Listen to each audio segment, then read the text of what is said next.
One of your most popular areas that you've wrestled in is the Mid-South wrestling territory, where you wrestled for Bill Watts. What are your thoughts on Bill Watts? He's such a controversial character, but obviously you must have got along very well with him. I got along good with Bill. Bill liked ex-athletes, Junkyard Dog, Steve Dr. Death Williams, guys that had athletic backgrounds.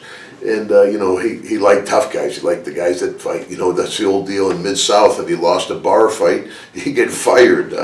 So it was a real rough territory, but also you learned the business because you'd wrestle 7 days a week, maybe 10 times in 7 days, always in front of an audience, so you'd learn how to work. But also you learn how to talk on the microphone. You would do interviews, and you wouldn't do just one generic interview. You do, every individual city would be an interview. And if he didn't like it, he'd say, hey, do it again. And you'd have to do it over. And that's why I see so many WWE superstars or Hall of Famers came out of that Mid-South territory. It was a great proving ground. Did he ever try and recruit you for WCW when he was in charge? Nope. No, never really tried to recruit me. I talked to him when Turner got involved. That's when I started talking to WCW. But I was very happy up in WWF. I heard a story from that territory that your brain almost got smashed by some type of bolt in a turnbuckle post. Actually, that was in the Mid-South territory. Me and One Man Gang were wrestling. This was the North American tournament, I believe. And back in the old days where the ropes connected to the ring post, the bolt that connected the ropes, about that much of the bolt was sticking out of the post. Me and Gang were on the floor fighting. Neither one of us could see. And he ran my head into the post, and unbeknownst to us, the bolt was sticking out, and still have the indentation in my skull from it. That was a very serious injury. And you kept wrestling later on that night? Yes, I kept wrestling. I didn't realize how bad I was hurt, and we were in separate dressing rooms, and I beat Gang, and I had to come back to wrestle Terry Gordy, one of my good friends, and Gordy was in the ring. We were in separate dressing rooms. He didn't know how bad I was hurt.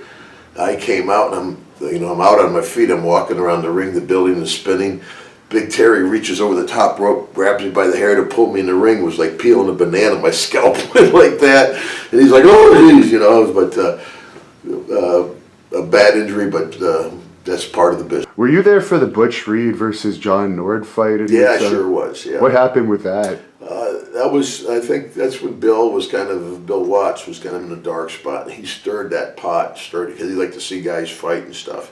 And again, two tough men, Nord and Butch. And Nord got the first one in and closed Butch's eye, yeah.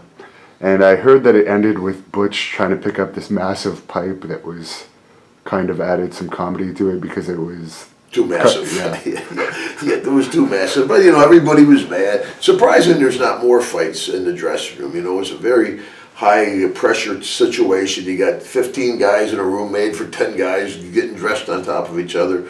You've been on the road. You haven't eaten good. You haven't gotten much sleep. Surprisingly, there's not more altercations. Nick was another tough man back in the day. I mean, he had a fight with Manny Fernandez in Mid-South. He knocked Manny out, and Manny couldn't fall down because every time Manny would go down, Nikolai would pick him up with an uppercut.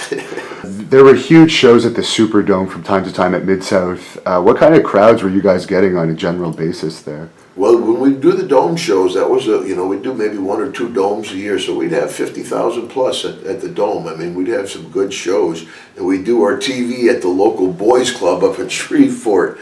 So it's amazing the appeal of wrestling down there in Mid-South.